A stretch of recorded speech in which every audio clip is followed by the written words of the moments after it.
when I call myself a Zionist, it is really, to me, the core of my Jewish identity and my Jewish being is that connection, not only to where we're from, but to each other.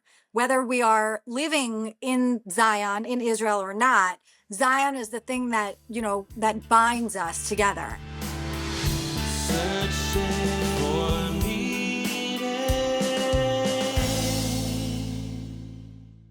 Welcome to Search for Meaning. I'm Yoshi Zweiback. Thanks so much for joining me. My guest today is a dear friend and someone who inspires me.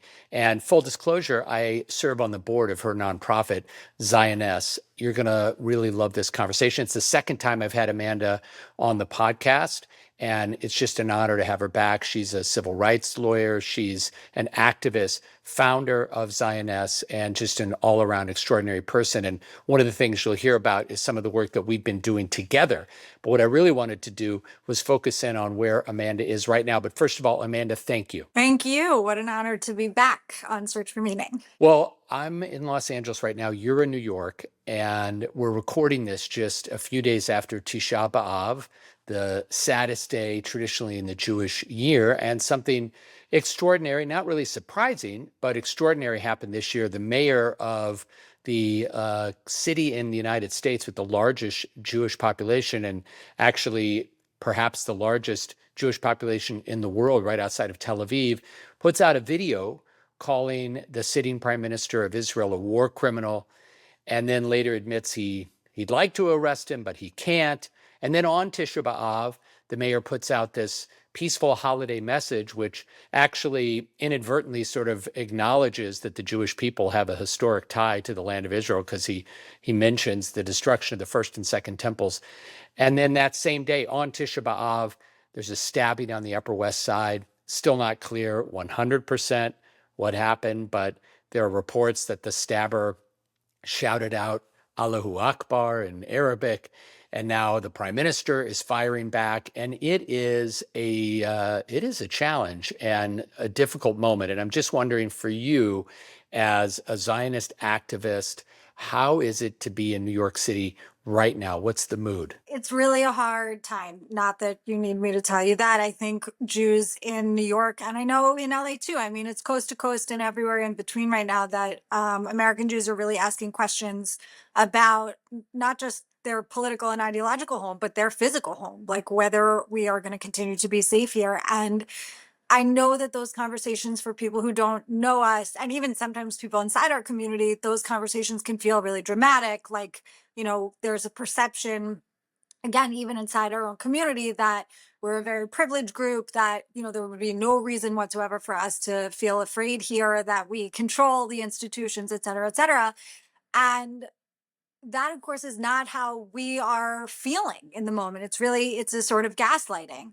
Now, it obviously is a complicated reality, because American Jews are living in a real golden age of Jewish life. I mean, we're living for the last century in a world where there is a Jewish state, where we have reclaimed our sovereignty in our ancestral homeland, and where democracies have flourished, particularly the United States, where, Jews have really been able to succeed and advance and build and to assimilate in a lot of ways, and to really achieve the American dream in so many ways. And so, we're trying to carry a lot of tension in that, but also knowing in a really, I think, epigenetic way, that what is happening right now, you can't really unwind the clock on what is being unleashed, what is being normalized, the language from the highest levels. And by the way, it is a left wing and a right wing problem.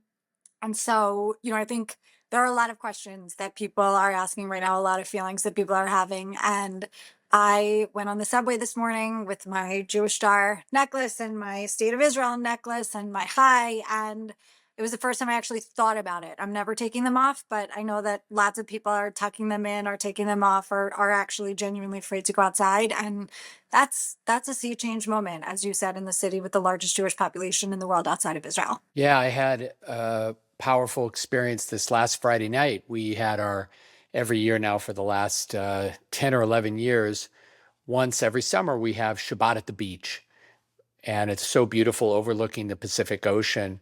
And, in the wake of Bondi Beach in Australia, in the wake of so many other attacks on Jews around the world, we go to the beach. We have 3 armed guards there, and they're wearing body armor. and it's crazy, right? But this year was different for me because where I was standing leading the service, I have my back to the ocean, so everybody gets to see the ocean behind me. And I'm looking up this little hill, and every time someone comes over the hill just walking down to the beach, I'm thinking, what if this person wants to harm us? What if this person pulled a gun out? What would I say? And then across behind us and over to the side, there are apartment buildings and there are balconies. And I'm thinking, what if someone came out on their balcony with a long gun? It's crazy. This is not how we should be thinking. And then on the other hand, I wonder if, no, that's actually how Jews have probably always thought, at least for the last couple of thousand years. And we kind of lulled ourselves into, or were lulled into this moment where we stopped thinking about it. Do you think that that's all a setup to this question about the golden age? Some people have written about, and certainly there was the article, I think it was in the Atlantic, the Franklin Foer article about the golden age coming to an end. Where do you stand on that? Do you feel like that is overstated? Was the golden age ever really that golden? What do you think about this moment that we're in right now? I do think that it was a real golden age, and maybe even continues to be a real golden age in many ways. And that's both relative to Jewish history, right? The last 2,000 years, we've been stateless, powerless, living at the whim of countries and societies that always had us at the margins, enslaved us, murdered us, tortured, raped, brutalized in every way, Jews. So there are so many different, again, elements and different ways of thinking about it and looking at where we are sitting in society today. And I just don't know that it's possible to diagnose which elements are having the most impact. I really do think it's sort of a toxic brew where society is falling, right? Like when anti-Semitism is used, you mentioned the mayor of New York and his really propaganda video last week about Prime Minister Netanyahu. I won't speak for you, but I'll say I have no love lost for Israel's prime minister. And I think he should be in jail, frankly, in Israel, because I think he, should be tried and, and the prosecution should be finished because of the ostensible crimes that he potentially committed in Israel. So that's where I think that, he should face a court of law. But the idea that New York's governor would be constantly invoking Israel and constantly talking about Israel and Israel's leadership instead of governing New York is a symbol of his inability to actually govern New York. Because when leaders invoke Jews and Israel, when it's not relevant to the discussion, it's a distraction from the real work that's supposed to happen. And there's really just no reason why the mayor of New York should ever be talking about any foreign policy issues. They're not relevant to his job here, which, as you well know, he ran on really important issues. And I think he won because people believed that he was going to address the most extreme wealth gap in any major city in the United States. There is significant poverty here. There is significant hunger, child hunger, houselessness. There are, healthcare needs and immigrant justice issues. ICE is coming here and rounding up innocent people. Like, there are so many things. Crime is up. People don't feel safe in their communities. So there are so many things that the mayor is supposed to be focused on. And when you look at the outsized attention that he spends on Israel and everything surrounding Israel, it really should be an indication to people that his goal is not to actually address, inequality in New York City or to really upgrade the quality of life for the people that he represents. Yeah, absolutely. I have two daughters living in New York, and on my last visit, what I kept thinking about was like piles and piles of trash everywhere. I was like, and I lived in New York a long time ago, so I'd seen that before.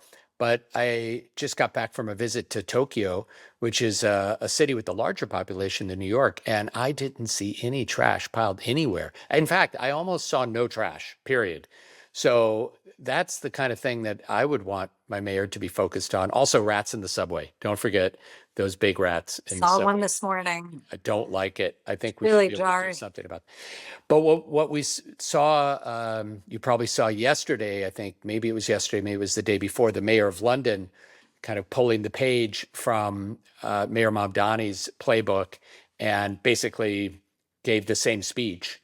And I think that's the other thing that's really dangerous and insidious about this is that when people see this, they say, okay, let's see if we can play that out in other places. So it has these ripple effects. And as you said, instead of focusing on governing the city and all the complications that accompany that. I mean, it's a big job, and I can only imagine how difficult a job it is. Why not just dive in on that? But I wanted to then back up a little bit because I've heard you talk about this before and we've spoken about this together. And I want to focus in on that a little bit because I think it's really, really important. Different categories of the way we think about Jewish identity, the way others think about us. So I want to look at words like Zionism, Israel, Jews, Judaism, and ask you to kind of unpack that because I think it's really helpful. A lot of our listeners probably think they know what those words mean and certainly probably do know what a lot of those words mean. But thinking about the way they relate to one another and the interplay between them and how complicated that becomes, especially when we're in a moment where someone like Mayor Mamdani can get up and say what he said and couch the whole thing as, no, I'm not anti-Semitic. I'm not even anti-Israel. It's just this one person who I find noisome and offensive. And so I'm focusing my energy on him. But of course, how does the listener hear it? And what I see happen is that the categories collapse and it just becomes Jews. So I'd love you to talk about those categories of Zionism, Israel, Jews, and Judaism, and help us understand why those distinctions are so important. First of all, I run trainings you may have been on for Zionist activists, and we have a slide that has it's called the definition slide, and it says Jews, Israel, Zionism, anti-Zionism, anti-Semitism. I forgot the order, but it's those 5 words. And the title is defining terms. And every time I get to that slide in the presentation, I'm like, I know this sounds really crazy that I'm going to define Jews for you, but just bear with me because I actually think it's really important because most people in the world don't know what a Jew is. So who are Jews, right? Like that's a question that a lot of people can't answer. A lot of people don't know Jews. We make up 2% of the population of America and 0.2%, 1/5 of 1% of the population of the world. So most people in the world have never met a Jew before, but of course they have met an anti-Jewish idea or a trope that is baked into their society. So they're already prone to believing something about Jews that is a dangerous preconception. So a lot of people believe that Jews are just a religious group and that, everything about being Jewish is wrapped up in Judaism, in the faith tradition, which, is a complicated thing because Jews are actually an ethno-religion and Jews are a tribe, and Jews, as we know, don't fit into any of the boxes or categories of contemporary identity. And Jews are genetically tied to our indigenous homeland in the land of Israel.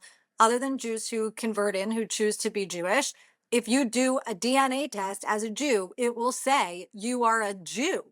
And so when people say it's just a faith tradition, it's just a religion, then they think that anti-Judaism or anti-Semitism is sort of the disruption of your worship, right? If you say, I don't want you to pray on Shabbat, I'm offended by the Shema, then people think that that's the only anti-Semitism in the world. And then they're able to excuse things like, accusing Jews of being genocidal baby killers, for example, because they're not able to connect that in any way to a faith tradition or the way that a Jew practices their religion. The point is very critical to the conversation because Judaism is not like Christianity in the sense that if you say I'm a Christian, but Christ has no meaning to me and is not part of my life, then the response is, well, you're not a Christian. Maybe you once were, maybe you're just confused, but to be Christian means that you accept Christ as your personal savior.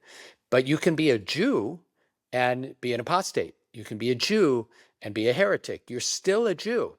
And that's something that is not the case of every other religious tradition. In fact, it's really not the case of almost any other religious tradition. So I understand why people get confused in the categories, but it's so important because, as you said, it is much bigger than a religious tradition. Yeah. And, it's so core to an identity, our Judaism. So even those of us like me who don't practice or worship frequently, we're raised in a Jewish tradition. We have Jewish cultural traditions and practices. We sing certain songs. You can go to, India or Japan or to Mexico or Argentina and walk into a synagogue and you know the same tunes and you sing the same songs. I mean, you are so connected to your tribe. And it's because we're such a small people, but also because we really have done, I think, an incredible job over these thousands of years of statelessness, of maintaining our traditions and even bringing in new traditions. And of course, you know, when anti-Semites throughout history, I hate to, you know, use them as a way of defining ourselves, because of course we define ourselves and we know who we are and what we believe and where we come from and what our practices and traditions are. But they've always found, the people who want to harm Jews have always found different ways to define who they think we are in order to fit us into the categories that are worthy of persecution. And where I think we've collapsed the categories specifically between anti-Zionism, anti-Semitism, and anti-Israel sentiment. And we just have been, I think, collectively, and again, I don't mean this about as blame, but I do think, again, the precision of language really matters here, that we need to take people in good faith, and if they're asking hard questions or even questions that make us uncomfortable or even questions that are actually activating an anti-Semitic trope, we should assume that they are not trying to be bigots, that they are not trying to harm us, that they genuinely don't know and don't understand, you know, what these categories are, and so it's up to us to do a better job of defining them. I think where I want to go with this is to really urge people not to throw around the label anti-Israel or anti-Zionist unless someone really does want to dismantle the borders or roll back the Jewish people's liberation movement to undo the success of what I think is one of the most inspiring progressive movements in human history, a movement to achieve, again, self-determination and safety and freedom and sovereignty for one of the world's most enduring persecuted minority communities. Real progressives have to see that as an extraordinary, not just progressive movement, but the most successful decolonial movement in human history, the expulsion of the British imperial forces and the return of the indigenous people to their homeland. So it's really an extraordinary thing. And that doesn't excuse any kind of, you know, political challenges or bad behavior by the Israeli government. But if we're not distinguishing legitimate criticism, concern, critique, including criticism, concern, critique that makes us really uncomfortable or that we feel goes too far or that we feel is dangerous, even if we're not engaging it, then we're actually pushing people away. And we just don't have the luxury of that, in my opinion. Well, I think the point that it becomes then also sort of a binary where we say, okay, now that we've labeled you this, then that is indeed what you are. That is very problematic. So obviously the distinction between, you know, critiquing a government policy or questioning whether a war crime has been committed, questioning whether ethnic cleansing has happened, all of those things does not make someone necessarily anti-Israel, although, of course, sometimes they do come together. And I think a great example of that, we spoke about this offline, is Rahm Emanuel, who has criticized Israel and gave an important speech in Tel Aviv, I think now 2 weeks ago, maybe 3 weeks ago, and is also very clearly a Zionist and has been his entire life. His father was born in Israel, which is not in and of itself proof of one being a Zionist, but and his middle name is actually Israel. But if you look at his track record as an individual, as a politician, he's quite clearly a Zionist.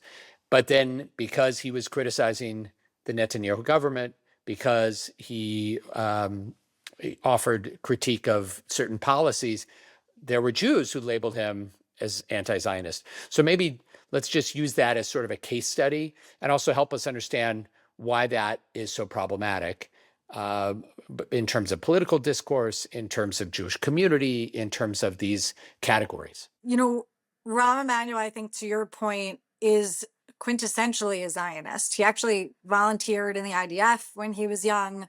It's very clear in the way that he talks about Israel that he cares deeply about Israel's future.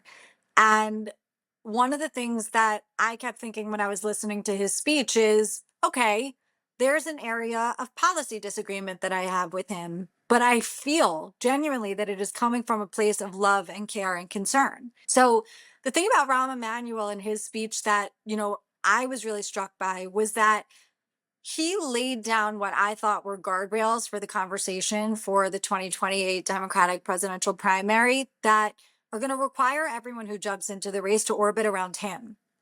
And he did it at a time that Congress was voting. You had an unprecedented number of Democratic Party elected officials in Congress voting, almost half of the Democratic caucus voting to end all US aid to Israel, including people who love Israel voting that way because, according to them, because they wanted to send a message that they're fed up with the Israeli government and the American government. Of course, we could critique that justification, but what Rahm Emanuel, I think, was trying to do was, again, set these guardrails that require other people to react and respond to. And that to me is actually as pro-Israel as it gets. Again, you can critique any of the individual things that he said, and he said some specific things, some of them that I thought were amazing, about the qualitative military edge being preserved, about, the 23 state solution or 22 state solution. I don't know if it's plausible or feasible, but I do know that I don't hear a lot of people, anywhere politically identifying the failures of the Arab world to actually take responsibility for Palestinian suffering. That's not a conversation that I hear people having in general. It's all blaming Israel all the time. So I think he's introducing a new way of talking about that actually puts responsibility and onus on, again, the 22 states of the Arab League to actually get involved and to end their own rejectionism of Israel such that the Palestinians can self-determine as well.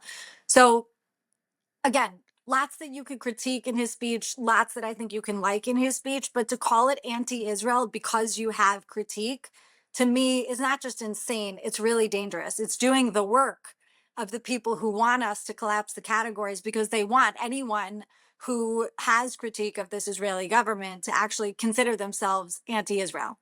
And we're falling for that trap. And it pains me so much. And I wish we wouldn't do that.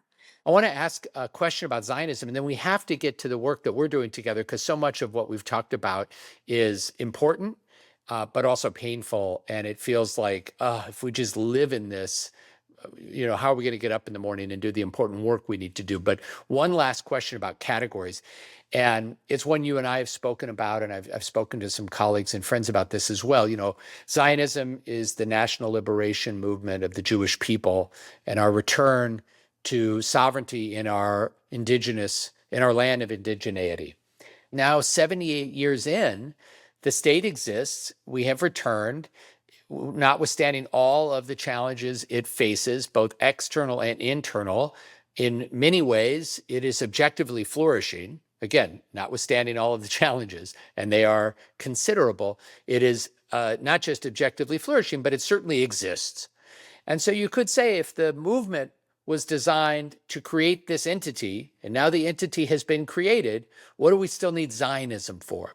So help us understand why we do still need Zionism and what it means today when we've experienced, in some ways, liberation. I am, as you know, an activist in lots of different ways, and I'm a feminist.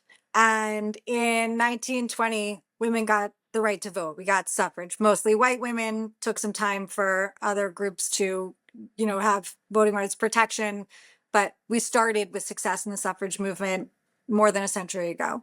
1973, Roe versus Wade is passed, and abortion is protected in all 50 states.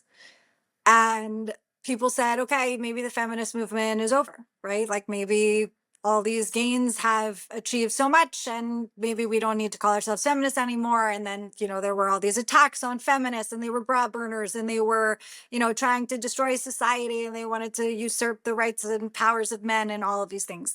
Well, now it's 2026 and abortion access is eroded. There are 14 states that have passed total abortion bans. Congress is now passing legislation that is going to stop millions of women from voting where, their birth certificate or their driver's license is going to have a different last name than what's on the voting rolls. And, they're not going to be able to vote. So the idea that just because something is achieved or succeeded or, that some, goal of your movement is achieved, that your movement ends. I mean, look at racial justice movements. And we did a post together for Juneteenth. And We talked about how long it took for the words to get to Galveston, Texas, even though the Emancipation Proclamation had happened 2.5 years before. People didn't even know that they were free. And then they still weren't free because then they had a century of Jim Crow. And then, right, voting rights and the Civil Rights Act passed, and those are under threat. And now there's all this gerrymandering that's working to dismantle Black political representation. So there's no such thing as succeeding to the point that you stop fighting. Unfortunately, the world is always going to try to roll back your rights. And when it comes to the Jewish people, we've learned this lesson, I think, over and over again throughout history for a much longer period of time than the domestic justice movements that I just mentioned. We know that people will always be trying to dismantle our rights and our freedoms and our ability to protect and secure our own future. And so to me, the idea that we would stop calling ourselves Zionists is a sort of submission to a world that has perverted that word for a much longer period of time than the state has existed. And so again, I hate to use the anti-Semites as a way of defining us, and I don't mean to do it this way.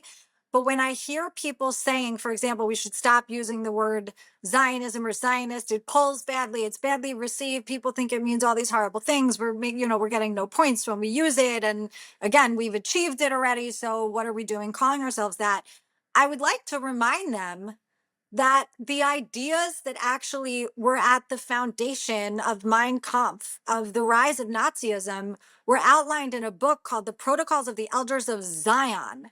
It wasn't the Jews. It wasn't, the international Jews, though, that of course did exist here in the US with Henry Ford. But it was the Protocols of the Elders of Zion that baked the ideas into first Europe and then, societies all around the world, that there was some global Jewish plot to dominate the world for our personal gain and to oppress everyone else. It was the elders of Zion that were illustrated with all of the classical anti-Semitic tropes that we now know lead to the murder of Jews. So even when the Zionist movement hasn't succeeded, we are going to be demonized as Zionists. And if, God forbid, the Zionist movement were rolled back and our sovereignty were ever actually dismantled, God forbid, they would continue to call us Zionists, right? It's not about 67. It's not about settlements. I got plenty of critiques of settlement policy and settler behavior. That has nothing to do with Zionism. And so, understanding Theodore Herzl didn't actually come up with the word Zionism. We often credit him as the father of modern political Zionism, which of course he was. But he took the word from another European intellectual a couple of decades before him, Nathan Birnbaum, who I really need to memorize Nathan Birnbaum's quote. But basically, he said we should call our liberation movement Zionism because it relates to our whole history, our peoplehood, the story of who we are and where we come from and how we pray. And, and we pray in the direction of Zion. We long to return to Zion. We break a glass to commemorate the destruction of the Second Temple at every wedding. We say next year in Jerusalem from all over the world, right? It's Zion and Zionism were the thing that connected the Jewish people in the diaspora for thousands of years. So the idea that we abandon that part of our history. I mean, we are the people of Zion. We are born at Mount Zion. You cannot extricate Zion from Jewish identity, Jewish faith, culture, peoplehood, tradition, history, any of it. And so that to me, when I call myself a Zionist, going back to what we were talking about earlier, how you can be a Jew who doesn't practice Jewish faith or religion, but you really can't be a Jew that extricates Zionism. And certainly there are Jews who try, but they got to make new prayer books. They make new Haggadahs for Passover because you cannot take Zion out of the story of the Jewish people. You cannot take Zion out of Hanukkah. You cannot take it out of Rosh Hashanah or Yom Kippur. They keep trying. It doesn't work. We make jokes about it. So, it's when I call myself a Zionist, it is really to me the core of my Jewish identity and my Jewish being is that connection, not only to where we're from, but to each other. Whether we are living in Zion, in Israel or not, Zion is the thing that, that binds us together. And so to me, like abandoning it is just so unacceptable of a conversation. Under no circumstances will I ever submit to a world telling me I'm not allowed to be a Zionist, because if I'm not allowed to be a Zionist today, I'm not going to be allowed to be a Jew tomorrow. And I'm both. I'm a Jew, I'm a Zionist. To me, they're inextricable. And I absolutely refuse to abandon that word or that identity. I want to focus on, so thank you. I want to focus on our work together, specifically the work that we've been doing around Black Jewish coalitions. And some people on listening to the podcast have heard me speak about this in the past. And I've shared from our BEMA with you and with our partner, Bishop Michael Fisher, reflections from the experience, the extraordinary experience we had last November 2025, where we had this unbelievable trip to Israel together. And we've had now 2 Exodus Freedom Seders, and we've had a lot of Tikkun Olam social justice opportunities where we've come together and worked with members of these different communities and coalitions, the Zioness community, Greater Zion Church family here in Compton, Stephen Wise Temple. And in Atlanta, in late August of this year, we're trying to make this bigger and more of a national coalition, bringing together Black pastors and rabbis and other leaders from all over the country together in chavruta, in partnership. And so it's been such an important and exciting thing for me to be a part of. And I'd love you to tell our listeners a little bit about why this work matters so much to you, both as a civil rights attorney, as a Jewish woman, as the executive director and founder of Zioness. Why is this specific work in Black Jewish coalition? And of course, remembering that these aren't 2 separate communities, but there's also the intersection of the Black Jewish community where there are Black Jews in the world, Jews of color who are part of this conversation. But love to hear your perspective about why this work matters and maybe a little bit about what we're trying to accomplish. It's some of my favorite work that I've done since the beginning of Zioness is this partnership and the racial equity work that we've been committed to, the Zahav Fellowship for Black Jewish Zionists that we run at Zioness that has really helped me build a network of extraordinary Black Jewish leaders who have helped me navigate hard conversations about race and racism and the Jewish experience and the Black American experience and certainly the experience of Black Jews.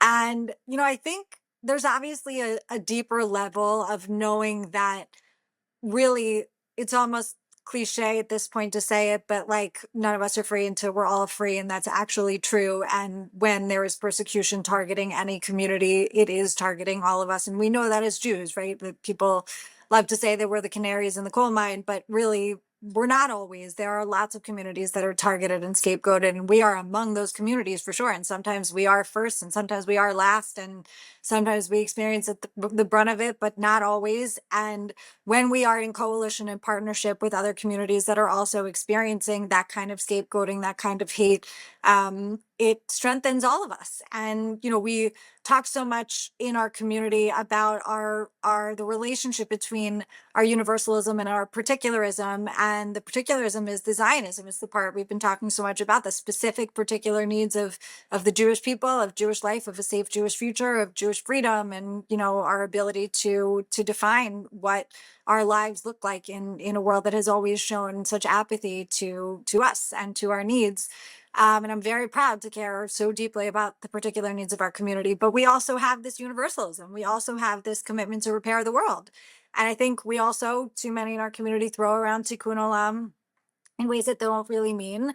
But I think when you get to live at the intersection of the particularism and the universalism, you actually see why these are sort of twin Jewish mandates. And making sure, Theodore Herzl always talked about Zionism being a model of progressive liberation movement for us that could then have lessons for us in the fight for other people's liberation and other people's freedom.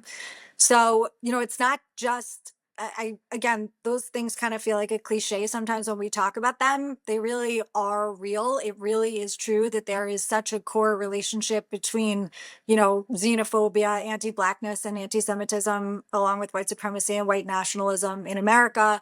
If you look at, the attack against the Tree of Life Synagogue in Pittsburgh, you see a xenophobic, anti-immigrant person who was targeting the Tree of Life because HIAS was housed there, the Hebrew Immigrant Aid Society, which works to address refugee displacement. So, he was targeting a Jewish institution because of his xenophobic hate toward immigrants and refugees. And if you look at the shooting at, the Mother Emanuel Church in South Carolina, you see someone with neo-Nazi, fascist, white supremacist ideology, and really spouting his hatred of Jews before he went and shot up a black church.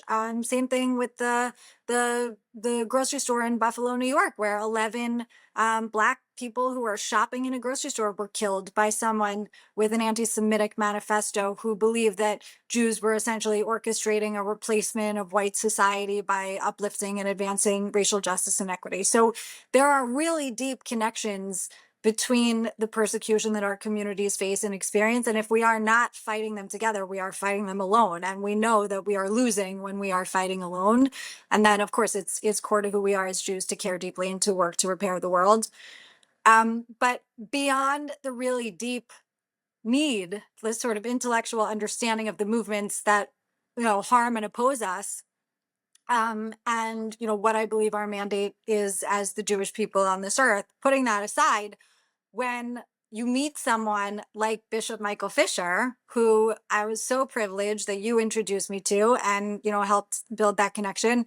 And for the three of us to be able to build this partnership together, you just don't say no. I mean, you meet some people sometimes, if you're lucky enough, who are going to change the world, who are going to do good, who just are light, who bring light, and who you want to be part of what they're doing, because it really feels like humanity is better when you are in partnership with this person, and that's Bishop Fisher. And so, and in partnership with you also, I think like the three of us have been able to build something incredible. We all have different vision, different, lanes, different ways of thinking about the challenges that we're trying to solve and who we're representing, but it came together so seamlessly. And again, I think that's super rare. And to be able to have this kind of partnership, like, you want to build on it. You want more people to get to experience it. You want to scale it. You want to see what you can do. I mean, it's especially for people like us who are doers, right? Who are leading, again, different constituencies, but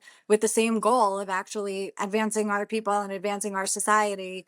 It's just such a gift. So it's why it's important, is because it's something that brings me hope in such a painful, dark time, and something that I feel really privileged to get to do alongside both of you. And it's been so much fun. When I think about some of the moments that we shared in Israel together, just such joy and excitement, including the time we were, Zion is an actual place. Har Zion is a little mountaintop in Jerusalem, and we got to be there together and went together to what's known in Christian tradition as the Upper Room, which is the site, according to tradition, of the Last Supper.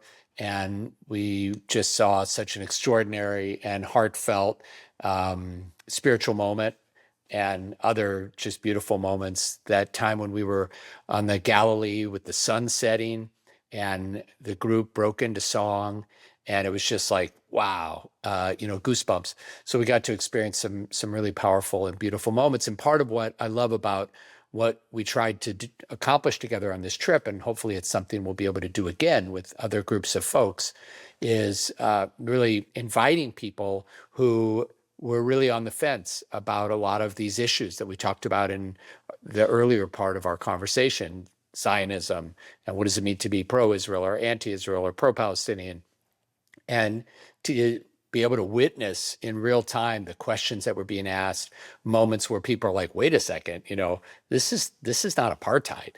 It doesn't mean it's not complicated, but my goodness.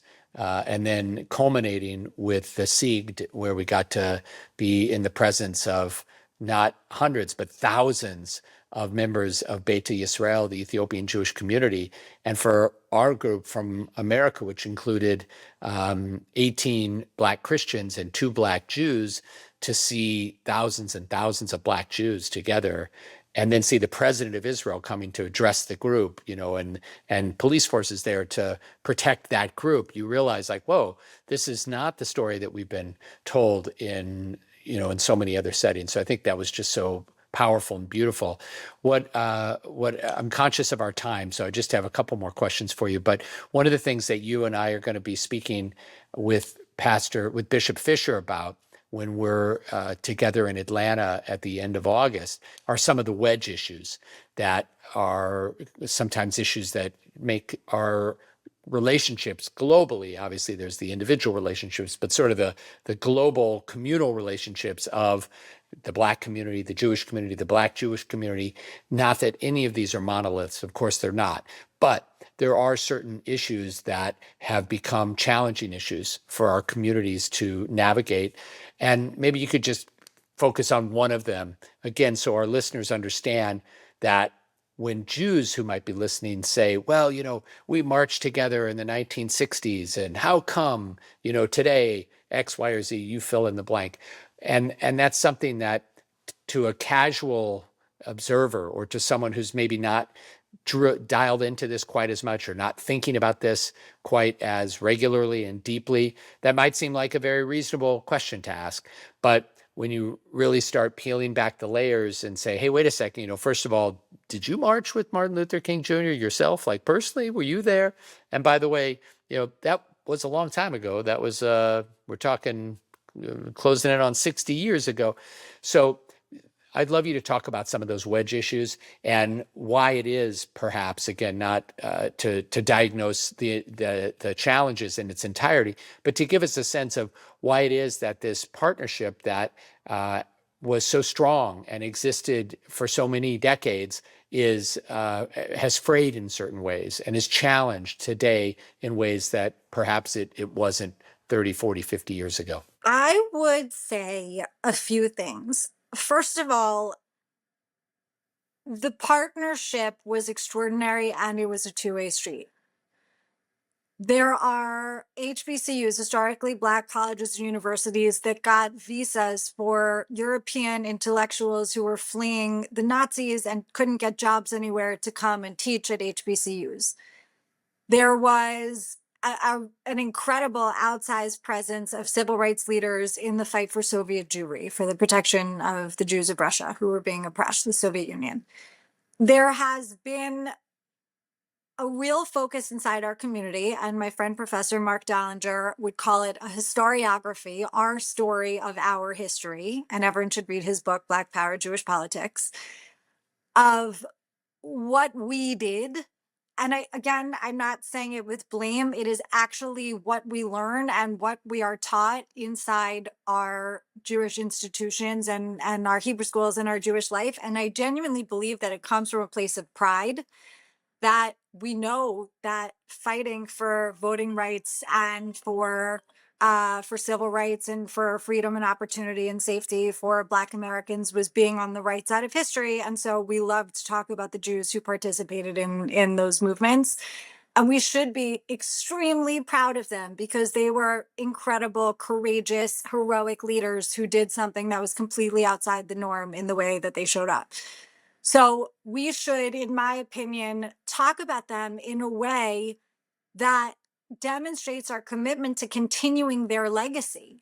For the same reason, when we just talked about why I still call myself a Zionist, even though Israel is here, and all of the rights that are rolled back, even when you think they're secured. I mean, the Voting Rights Act was one of the things that Dr. King marched for and died for, frankly, and it is being gutted by the minute in today's America. And we're going to now have a election in November where, as I said, Black political participation is being eroded systematically and intentionally by people who have argued essentially that the Voting Rights Act shouldn't be in place anymore and shouldn't protect Black voters. So the fact that there were Jews, again, extraordinary Jews who participated in the civil rights movement should inspire us to continue that work.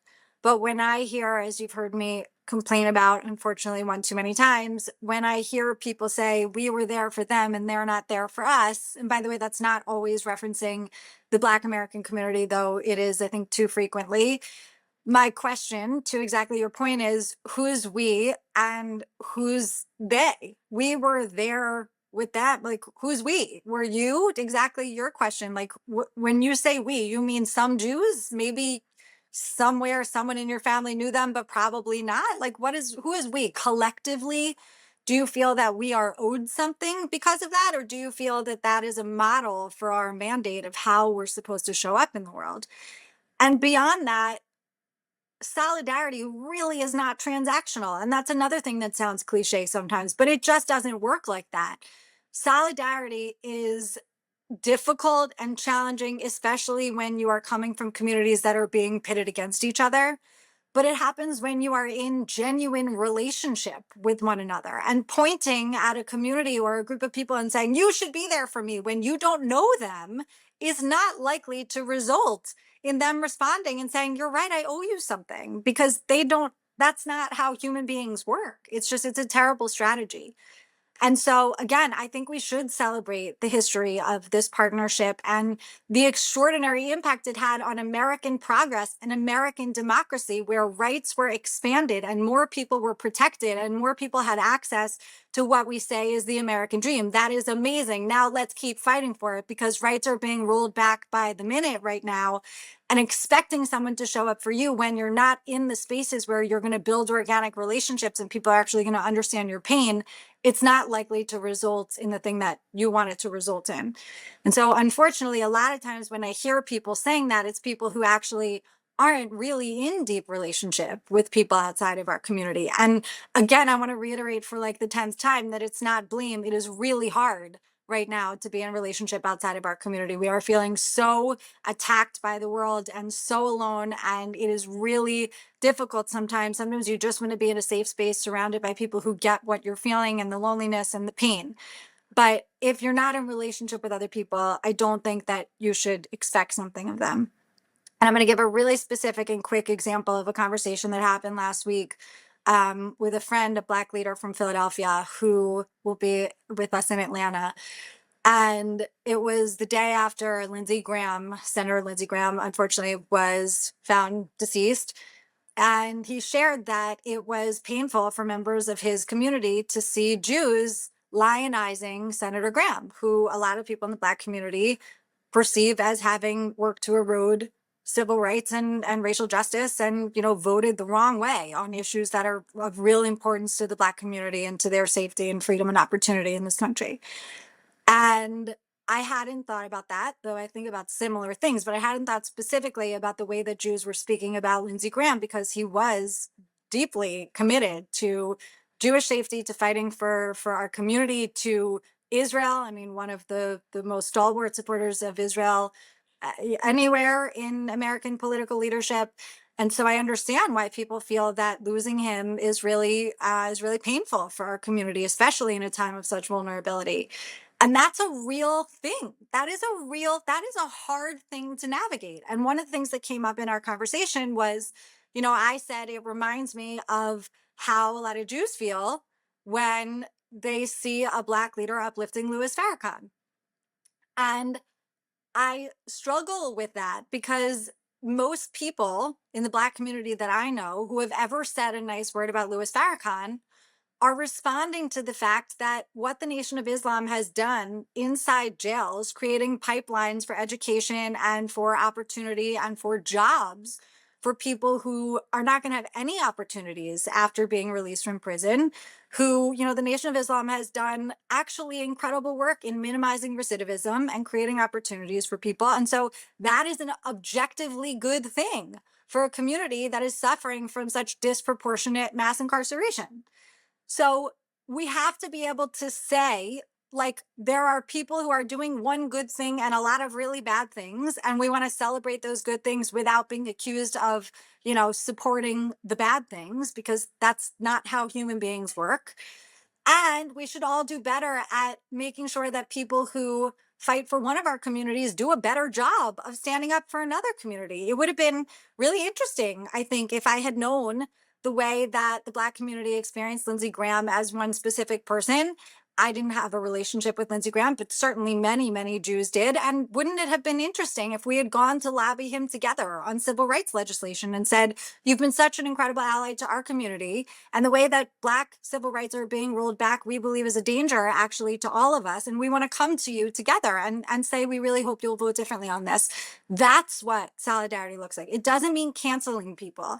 It doesn't mean claiming that anyone who uplifts a leader that you don't like is a bigot or subscribes to that leader's bigotry. It means people are complicated and they have, they contain multitudes, and you can like one thing about someone and oppose another thing about someone and work to engage and interact to try to help everyone be a little bit better. Well, I really appreciate that. And like everything else you've shared today and in every interaction I've had with you, it's very nuanced and I think just really helpful. What I want to close with is giving you an opportunity to help us understand ways that we can partner better with you. We'll put in the episode notes a link to Zioness.org, but I know that there are lots and lots of different things that Zioness is working on to try to build coalitions, to try to advocate for what Zionism really stands for and help people understand that on an education level, but also, grassroots organizing and really connecting people. What are some things that we could be doing to be your partner in any of these areas of your work? Thanks for asking that. So people can sign up for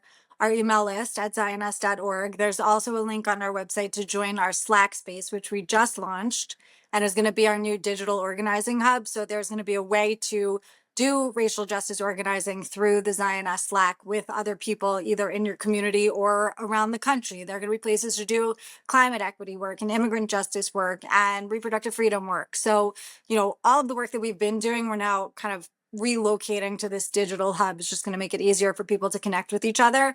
And there's also a space in there for, I forget what the team called it, but just, general, like you see something interesting, you want to engage, and you can sort of create your own conversation in Slack. So it's pretty cool.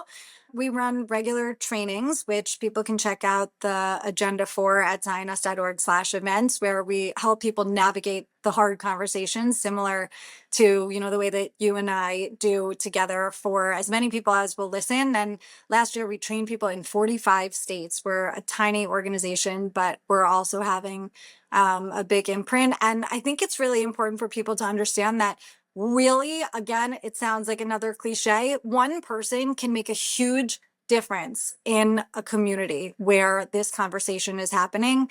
The anti-Zionist ideas that came into the left came with very small numbers of passionate people who had a set of talking points that they really stuck to. And that sort of made sense if you didn't have a deep understanding of what Zionism is or who the Jewish people are or, what the history of anti-Semitism is or how it is a malignant threat inside our movements. If you don't have that history, which most people don't, it's easy to believe that Zionism is a colonial, imperial, racist project, right? Because if you think that Jews are white, which most Jews in America are, then it is easy to argue that Zionism is a colonial project that is bringing white people to colonize brown people in the Middle East. And so, being trained and prepared and continuing to show up in the spaces that matter to us, again, the universalist spaces that matter, but as a particularist, as a Zionist, is the most effective way that you can sort of intervene in the conversation where it is happening and where it is spreading.